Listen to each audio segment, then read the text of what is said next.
mos të shpërndajmë se është një qiro shumë e gjatë kjo e grupeve, po aty u dha një pasqyrë. Aty duke tamam niveli. U dha një pasqyrë i shumë ekipeve dhe ata që toleronë, se ishën ekipe që toleruan që mos i binde në grup me Anglinë, për shumë. Bën llogari. Kishte bravo. Donë është, prandaj grupet janë edhe që të mirë llogaritura. Ka dhe lënje, jo shitje si bëjmë ne, lënje taktike mund të qyet. Mos i pjerë, se llogarisin me ka mund të i pjerë. Kurse tani të këto grupet, që të grupit 2 ose të fazet 2 që mund të shikojmë afërsisht ekipet ati ku duhet jenë. Niveli të vërtet. Niveli i vërtet. Pam Kanadan, shumë e fort. Por çfarë, ku ishte diferenca?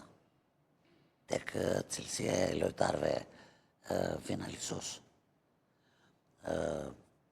Pam Norvegjin, një ekip shumë i fort fizikisht, dhe prap dal tek ai lojtar që është, më duket vajte me 7 gola dhe Haaland, që s'është pak.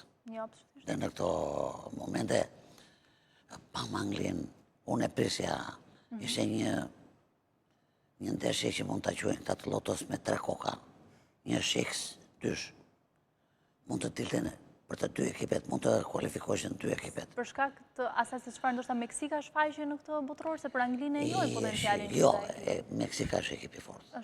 Është ekip i fortë. Pavarësisht se